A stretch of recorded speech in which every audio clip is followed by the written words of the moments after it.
Mr. Fly, welcome back. I actually wanted to talk to the people. I wanted to actually big up us before we got started today, because this is April's book. So 4 months consistently, this is the 4th book we're reviewing. So I think, that's just like a small win. We're 1/3 of the way through the year. Yeah. And I know certainly, winners for sure, I definitely wouldn't have finished that in a month if I didn't have this book challenge. And I think even this book, towards the end, maybe I might not have finished it this month if it wasn't for this book challenge. So I think it's just great. It's great to be on the book challenge and Lions. Big up, man. I was doing 4 like that and I was making sure my knuckles weren't dry. But 4, that's big. I think I definitely wouldn't have read as many books in this space of time. No way. I think the Gary V book, Crushing It, I would have finished that. Yeah. Then Winners again, wouldn't have finished that. This one I would have finished, but not in a month. But yeah, man, we're doing well, man. We're pushing each other. So, and that's what we're supposed to do. Yeah, keeping it up. So this month, it's Annie Duke, Thinking in Bets. This was actually your book, which you recommended, or someone recommended to you. Yeah, good friend of mine. Let me just quickly big him up David, in Brazil. He lives over there. So when I was there during Christmas break, he's a very insightful guy, and we were speaking about things like this of this nature, and he recommended this book. So thanks for that, David. Nice. I enjoyed it, man. I enjoyed it, and I think I enjoyed it more as well because Annie Duke. Well, let's give a bit of a history about Annie Duke. Annie Duke is a former poker player. Well, apparently she doesn't play anymore. I'm sure she does here and there. But when I realized that she was, levels, was when I saw that she won a bracelet. Now, I don't know I think I mentioned it to you briefly, but in poker, every year they do the World Series of Poker, normally in Vegas. And I don't know if they did it this year online, but basically the winner of tournaments, these tournaments have like thousands of people in them. And the winner not only gets their prize money, which could be like $1 million or 1.5 or whatever, it could be like it's money, but they also get a bracelet, which is like World Series of Poker bracelet with like, it's like a proper nice bracelet. And like to have one of those, it's kind of prestigious. Like it's like in golf, the green jacket, in poker, it's the bracelet. In football, it's like the entry to the top levels. Exactly. So when I looked her up and I was like, wow, she's got a bracelet. I was like, yo, she's to be taken seriously. Yeah. I don't know who she was before reading this book. I don't follow poker at all. Yeah. So I remember when you mentioned to me about the bracelet thing, I just was like, oh, she's got a bracelet. I just thought she bought it or something. I think, it has no significance to me. But this book, actually, I don't play poker. I don't really know. I don't even know how to play poker until I play it. But I did enjoy this book, and I enjoyed the kind of mindset, and I enjoyed her writing style as well. Yeah. I think to start off, she talks about poker and chess being different. Looking at life like poker instead of chess. And I actually, I didn't disagree with it. But prior to reading the book, I always thought, think like chess, always try and think, ahead, think tactical. But, in chess, there's, mathematics that can, I guess, help you win. Whereas poker is a lot more unpredictable, uncertain. It's a bit more of a whirlwind when you're playing poker. It's harder to know the strategies. And you still have to think, but there's so much more thinking in poker in comparison to chess. Mm-hmm. And I really liked just thinking, her take on thinking about life in the sense of poker. Well, look, from a person that doesn't play chess and doesn't play poker, this was quite mind-blowing to me in a sense where, because again, you always hear life is, even something I say all the time, I say life is checkers, not chess. I'm sorry, it's chess, not checkers, excuse me.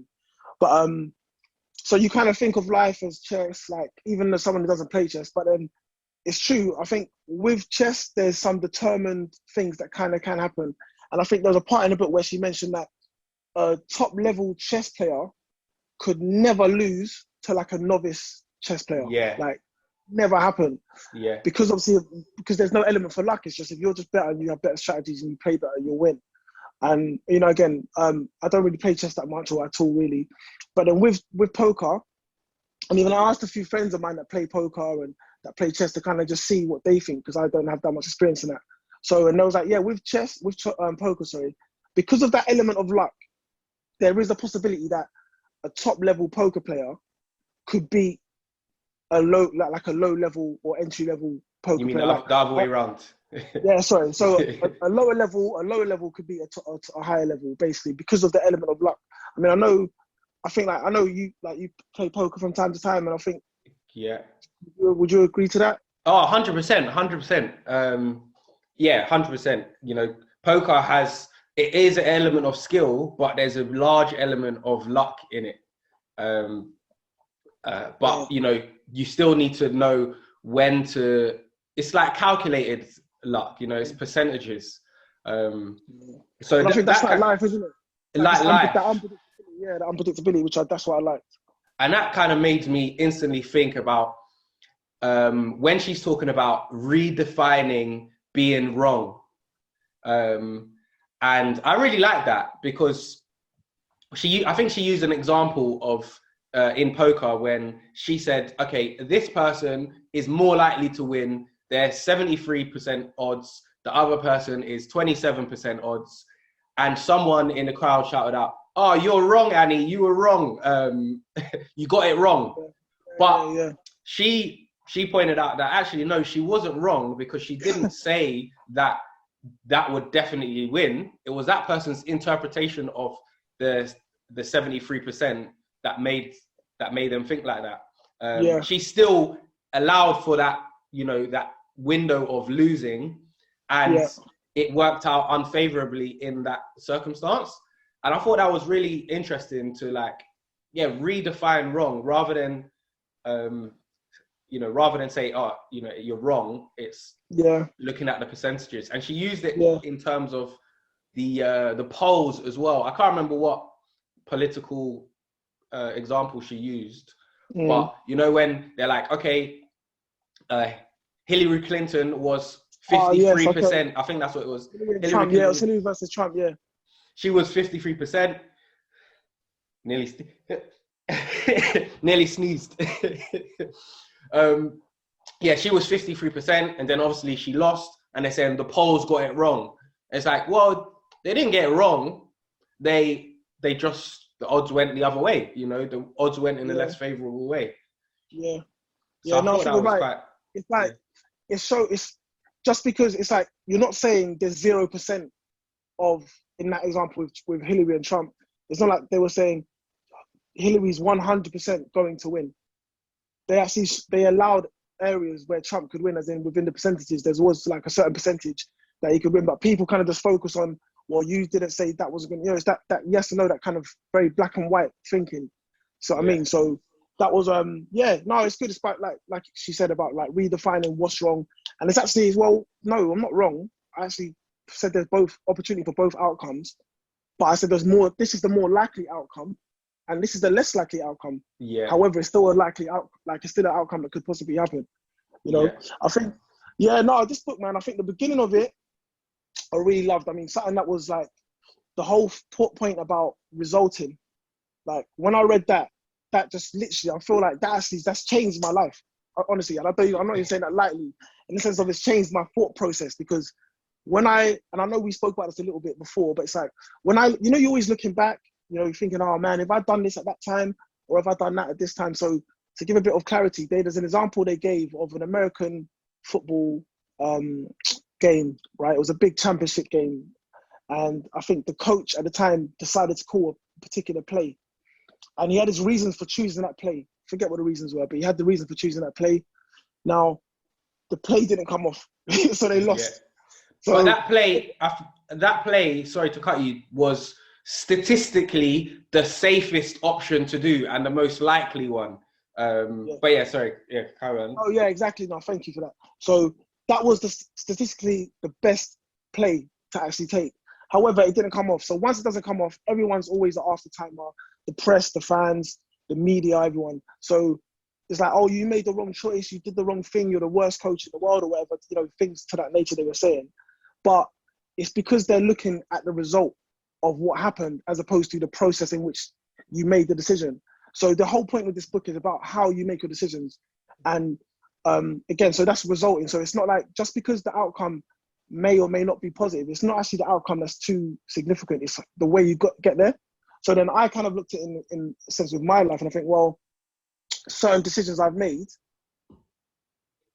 I'll look at it as the result. Like, oh, I should have done that, because if I'd done that, this outcome would have happened. But that's not necessarily the case, because there's a lot of different outcomes that can actually happen. So, but you kind of look back and you focus and think, when something happens, you think, oh, because that happened, that's the only outcome that could have happened, as though there's not another 100 other things that could happen. So the resulting thing was really that was big. That was big. I thought that was mind blowing, man. That was like you said, it's kind of like a life changing or a penny drop moment. You know, when you make a decision and you stick with it, and it's the right decision, you've done all your, you know, research, your due diligence, and it doesn't work out.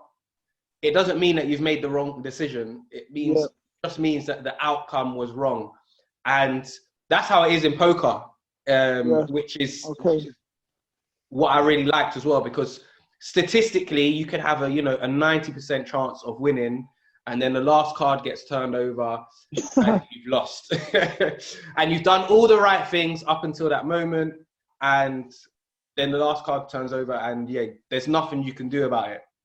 So looking at life situations, when you take in, decisions that you've made, like you said, there may be decisions that you've made and the outcome's been wrong or unfavorable, but we normally look at those things and like, oh, that was a bad decision, I shouldn't have done it that way. If I did it this way, the outcome would have been different or better. But hindsight bias, that's what she calls it. Hindsight. So it's the tendency after an outcome is known to see that outcome as being inevitable, which isn't actually. And again, it's like, it's so simple when you think about it, but at the time when you're kind of in there and you're thinking, oh man, if I'd done that, that would have happened. It's not the case. So that was really interesting. So when I read that and I started off with that was the first chapter. I was like, wow, she's dropping them bombs from early. Yeah. Early. So that was really good. So yeah, that was one of the things. I think, just the whole tone of the book, like the way she wrote it, her writing style was quite easy to read. Yeah. Like, how did you find her writing style? I found it really nice. I thought, it was easy to read. She wrote clearly. She broke it down, even if you didn't understand poker or chess. I felt like she broke it down so that anyone could understand it. You didn't necessarily need to understand poker fully to understand the message that she was putting across. Yeah, I think so. Yeah, because again, I don't understand poker, so but I feel like I understood these concepts. Yeah. She also said about motivated reasoning, which was a term she used, confirming our beliefs. So using emotionally biased reasoning to justify our decisions. So when we're emotionally driven, using that to justify why we have made a decision. And I thought, I know you don't play poker, but when you go back to the poker example, when I say I play poker, I'm a beginner. I don't play it. I play it here and there, and I understand the statistics. The more logical cards, the better cards. However, it's a very, very emotional game. Like, honestly, when you lose a hand, you just want to play again the next game. You want to put all your chips in. Well, I do anyway. So, like, it's very emotionally driven, and taking that emotion. So, for example, when I play it, I may use my emotion to make certain decisions. I'm not now thinking in statistics. I'm now thinking with emotion. I've just lost that. those chips. Let me win them back and try and bluff. But that might not be the best the best thing strategy. to do. And I thought that was so good. Like just her mentioning about, not to make decisions based on your emotions. Try and think in bets, think calculated. Try and step away from your emotions at times, and then make a decision. And I thought, wow, because good poker players, when we look at poker, they're not just good at analyzing the statistics. They're really good at controlling their emotions.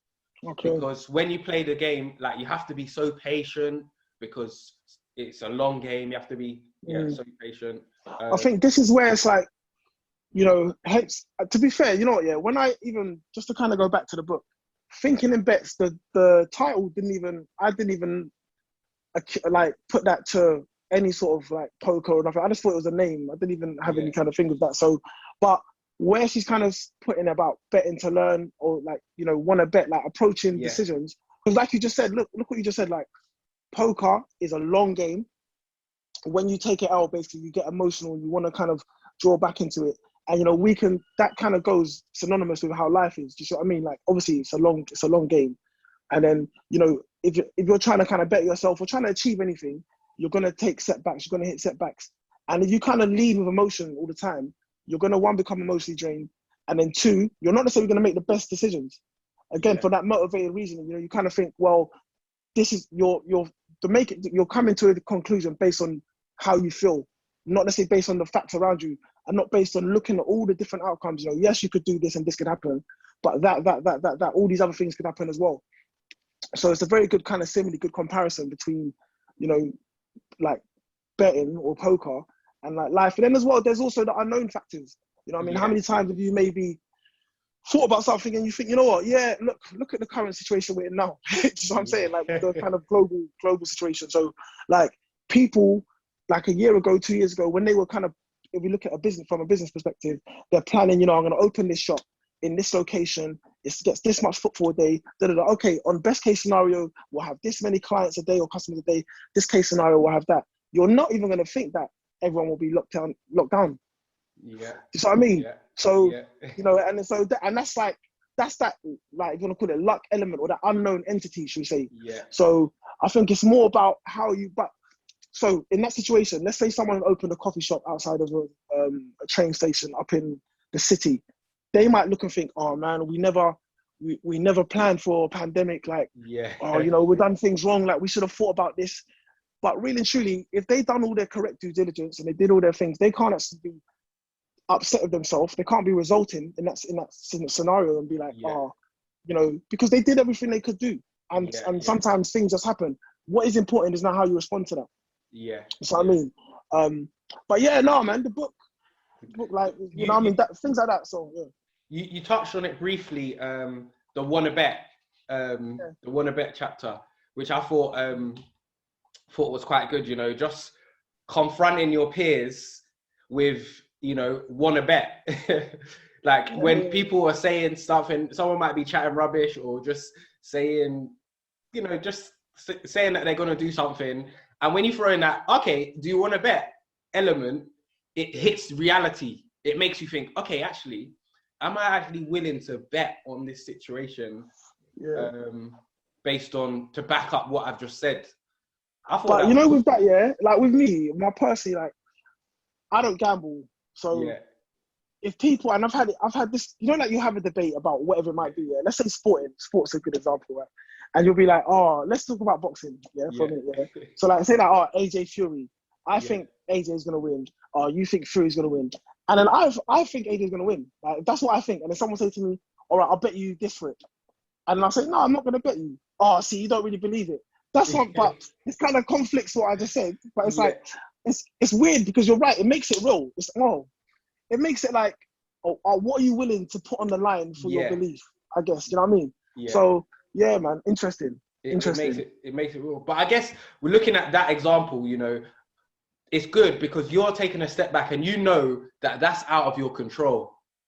Like even though you think AJ's going to win, you're not in control of that situation. There's no influence you can do to change the outcome of that, really, you know.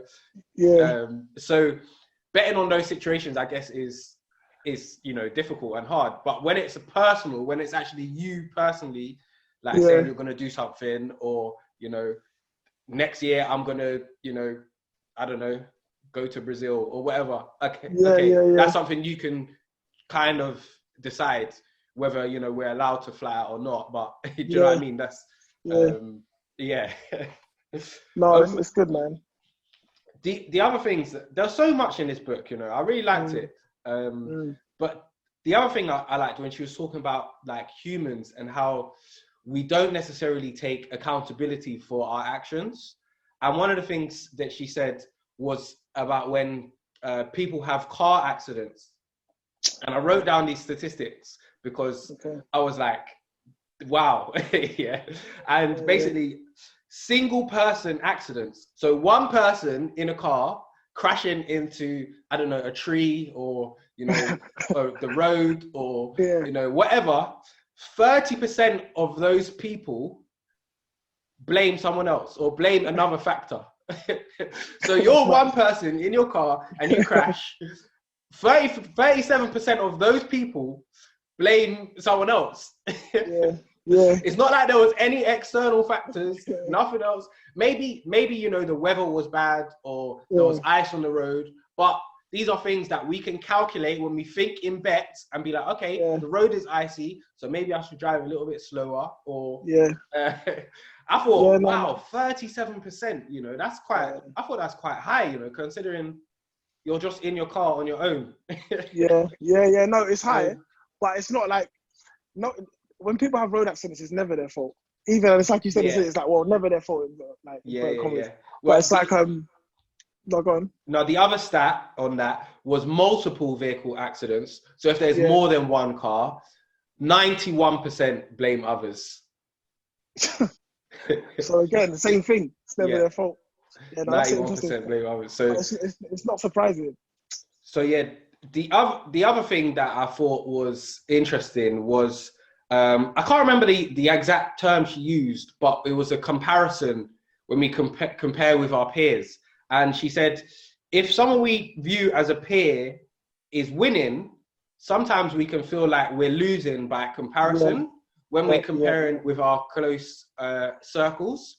I thought that was really, really interesting, because, you know, if we're surrounded by people that, you know, are multi-millionaires and we're not a millionaire, we might feel like we're losing. Whereas if we're, you know, surrounded by people that are, you know, less fortunate, Yes, I remember that. We might feel like we're winning. And this actually made me think of an example between us, was, and I probably wouldn't say I felt like I was losing, but it was like, come on, Ty, Lions, like, you know, step up the game. And it was when you won your award. And I was like, yo, Chris has won an award. I need to win an award. Like, you know, there was the borough competition. I was like, so because you won your award, I knew, I was like, I'm going to enter the competition too. Like, I want to win an award as well. And it was just like, you know, if you wasn't around, I probably wouldn't have entered that competition. Okay. I went for that award. And I never thought about it like that until reading this book. Because obviously in that situation, I was comparing myself to you and was like, yo, I need to keep up. But I think it's like, it's good to have that kind of, if it comes out in a positive way, because obviously that kind of draws you to work harder or do better, or, you know, or even put yourself, not even do better because you're doing really well and you work harder as it is, but maybe put yourself in a position that you wouldn't necessarily put yourself in that exact situation. But no, definitely, man. I remember reading that and I highlighted it in the book because it's true. When you're around people, well, the people you're around, you kind of look at them, you compare yourself to them, and then you kind of think like, okay, well, he's doing that or she's doing that, or what am I doing? And if you feel like you're doing better than them, you'll feel quite accomplished. And if you feel like you're not, and I think that's just a bit of human nature. Do you know what I mean? And I think it's not necessarily true either way, because it's all individual at the end of the day. I don't think, you know, because you could very easily, like yourself, Tyler, like you're very successful, but you're pushing yourself. So you could easily go and be the king of people that are definitely a level below you, if you wanted to. So I mean, or you could try and push yourself like you're constantly doing. Do you know what I mean? So yeah, man, that's interesting, man. It's interesting. You know But something then else? again, no, say that again. Something that I found that what they said, it's not the same thing, but it's like losing feels so much. You feel losing like so much more than you feel winning. Yeah. You know what I'm saying? It's like a loss. I should say that, but something like a loss feels 3 times worse than a win. Yeah, it feels good. Like that. Yeah. It's like a loss feels. I don't know if it was 2 or 3 times worse than a win feels positive. So it's like you might have a 100% or let's not say you might have a 10% boost when you win, or a 30% downslope if you lose, and it's like it's weird. Like why do you feel like that?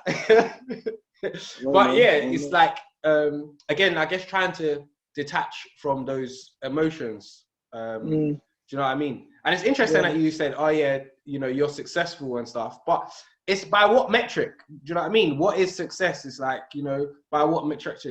By what metric? All right. Well, by your metrics, would you say you're successful by your own metrics? Not yet. You wouldn't say I mean, not to say you can't be more successful, because obviously there's always room for growth. So you wouldn't say you're like think about. We spoke about this before.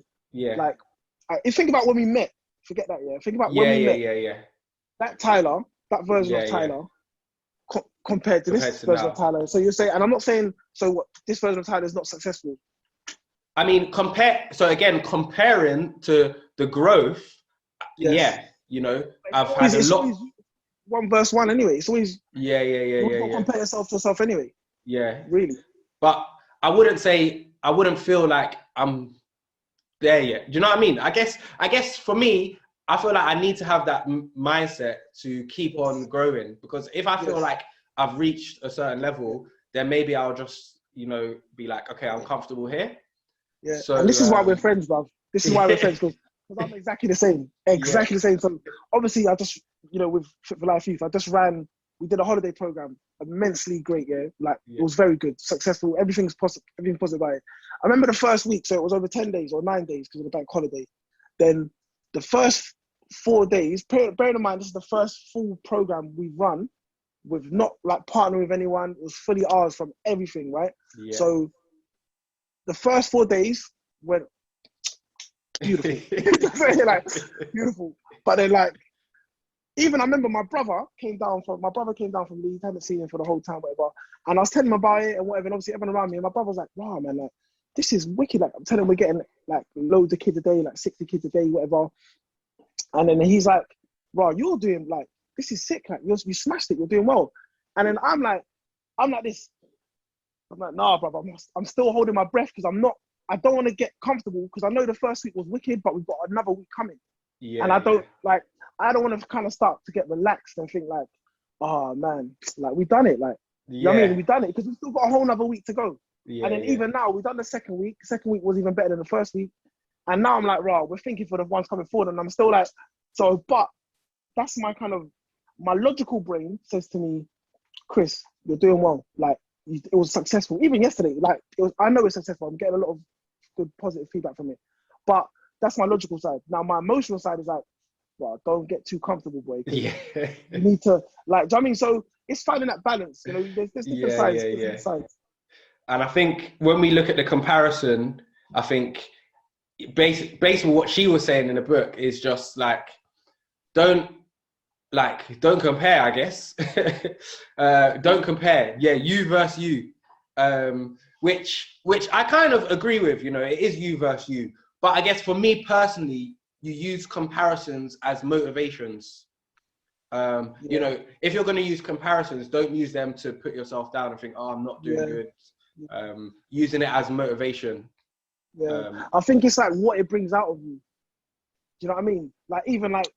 Again, I'm going to go back to the resulting again, sorry, because I love that concept so much here.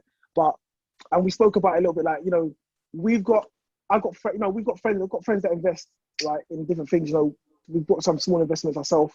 And then I got a friend that was invest in this like invest in this thing. And I was like, nah, because I went through and I did some due diligence. I did my research. I spoke with other people that invest in these sort of things.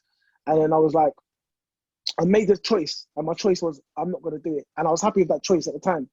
Fast forward now, my friends come back and said, boy, remember that investment I told you about? And he's not rubbing it in on nothing. He's just telling me because obviously he's doing more of it. So that investment I told you about, yeah, it's gone up like ridiculously. So I've made it, I'm in the positive. I've made a lot of growth on that. And then my original thought process was like, oh man, I flopped again. Like I made the wrong choice again. Like you always make the wrong choice. This was my mental talk, Like you made the wrong choice. Like you should have just done it. Then I shot deep and I thought, you know what? Cool. This outcome didn't come back to me. And I went back to that example that she gave about the American football. I was like, this play didn't come off. But if I could go back, I would make that choice again. I'd make that choice again because of the process I came to that decision by. It wasn't just a flippant decision that I made. Yeah. So I guess the point I'm making is what it brings out of you. Because I could have been resentful and jealous and been like, oh man, like I could have been feeling a certain way about it. But I was like, you know what? And I think again, it's like with the comparison, it's good to compare yourself to people because there needs to be a gold standard. Yeah. Do you know what I mean? There needs to be a standard that you're trying to hit. And then when you hit that level, you go up and go up. But that's how kind of some people are wired.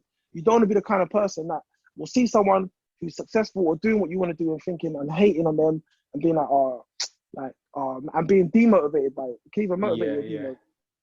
Yeah, no, I agree. That kind of brings me on to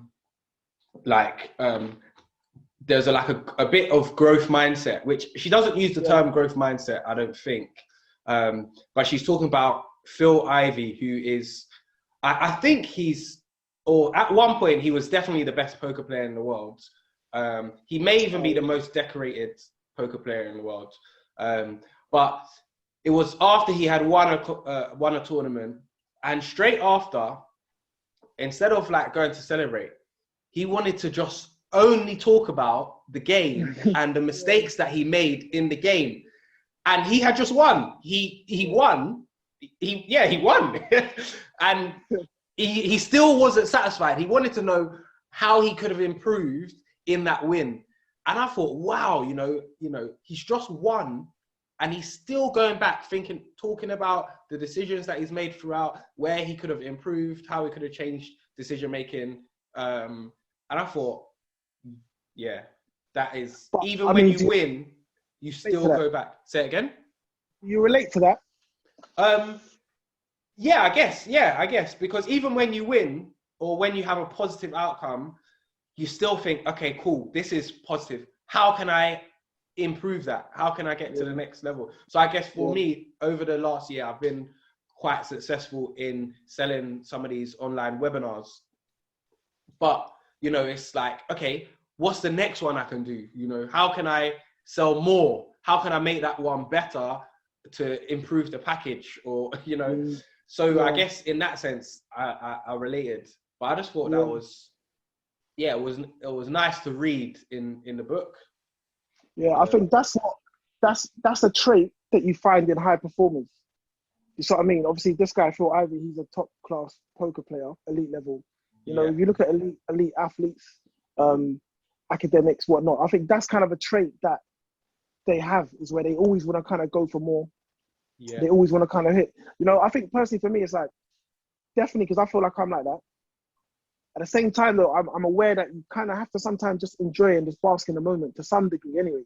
Yeah. So I mean, because otherwise you're kind of always going, but it's hard to do, especially when you're when you're very motivated and you kind of feel like you're working towards what my thoughts on it is like, there's always another peak, isn't it? Like there's always another level. There's always another level. So, you could hit all your targets this year for your business. You mostly will. And then next year, you're not going to be happy, but you're not going to just be happy with that. Yeah. You know what I'm saying? Like, you're going to then, no matter what, you just get entered to a new level. And it's like, okay, right, this is the level now. All right, now I need to get to there. And you get there and it's just peaks and peaks and peaks. But you've got to still try and enjoy the journey. Yeah, exactly. I think that's the key point, enjoy the journey. I loved as well that she touched on my favorite word, my favorite concept, should I say, and it's accountability. Accountability. The buddy system. And did I write anything on it? No, I don't think I made a specific Well, thing. I got some things about it. It's like, Yeah. What's I got here? It's a decision group.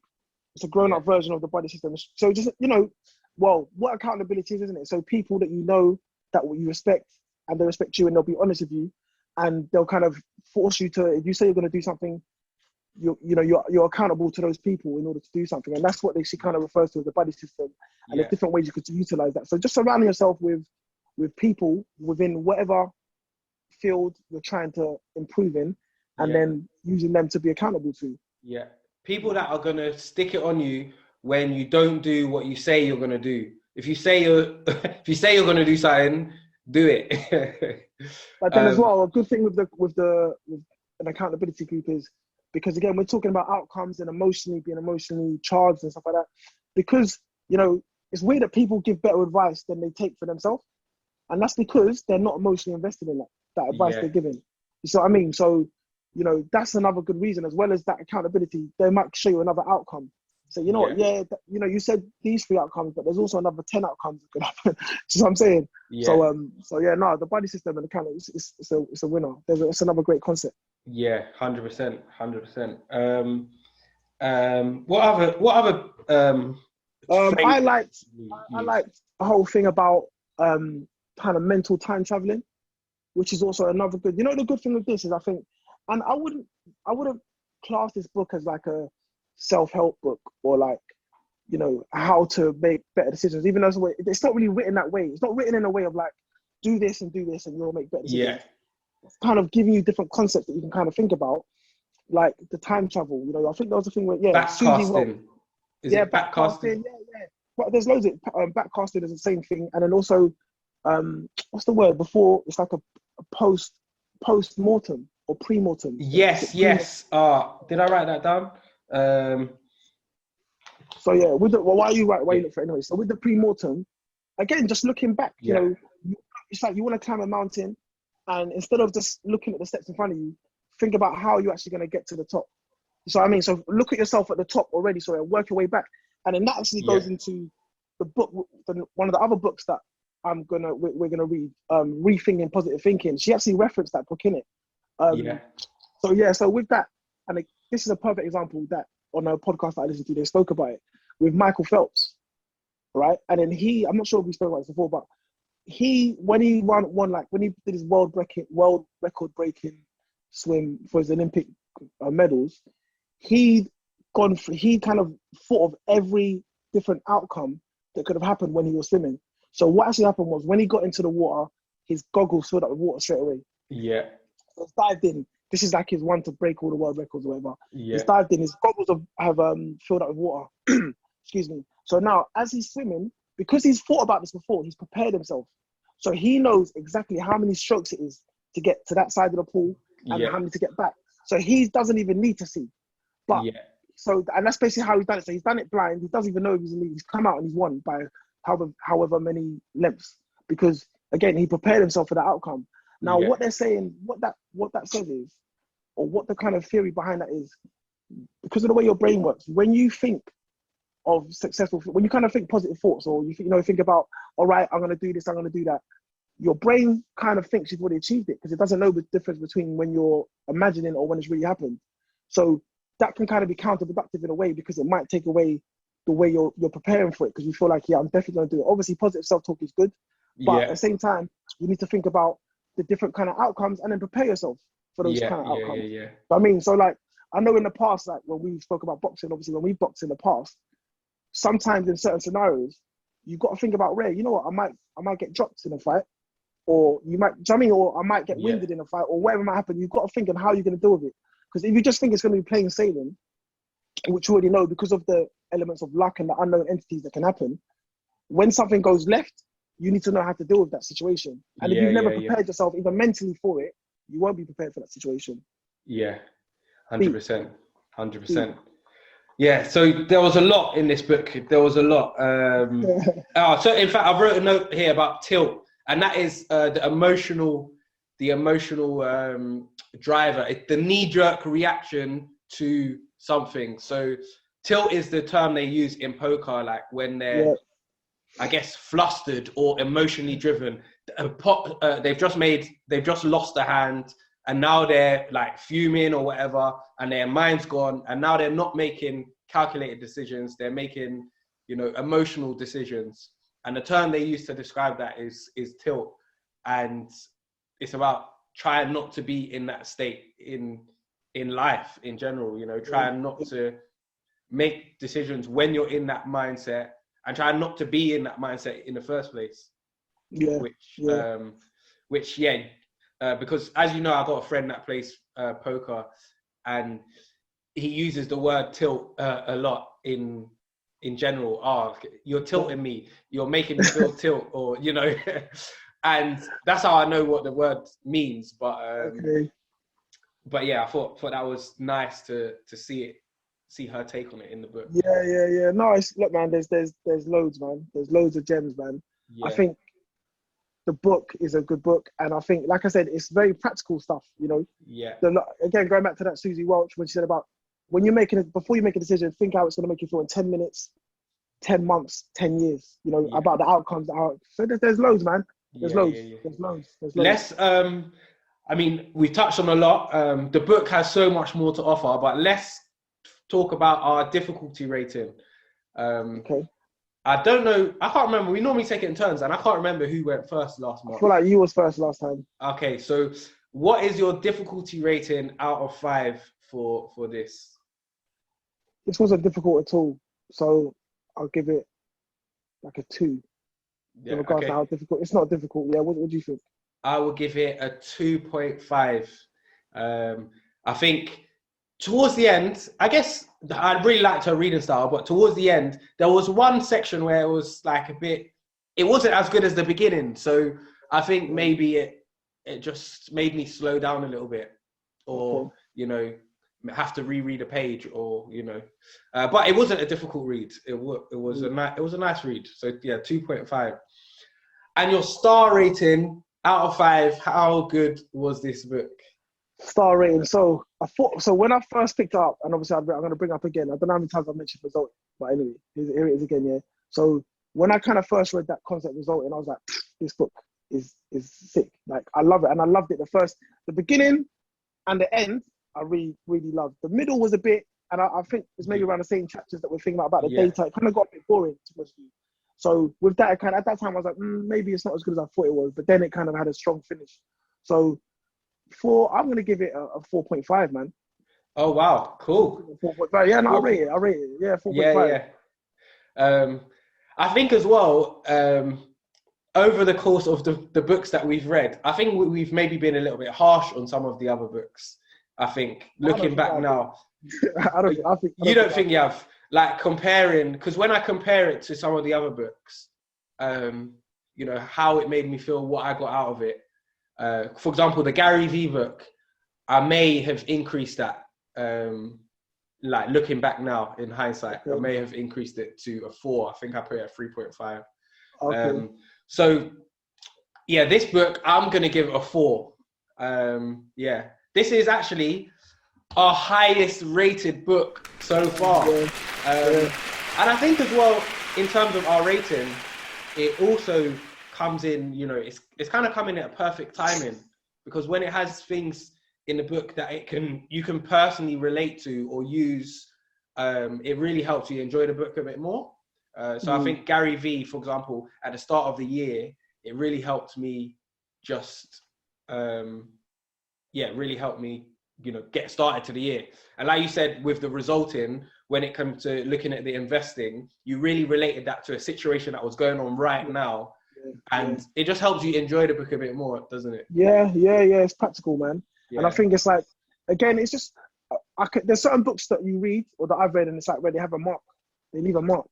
And definitely there's elements in this book that are definitely going to leave a mark in that sense. And the whole point, the reason why this book got recommended to me, again, I was speaking with my friend, and he was like, talking about, oh yeah, man. I was like, Ray, I feel like I just need to make better decisions in life. Like, that's, you know what I mean?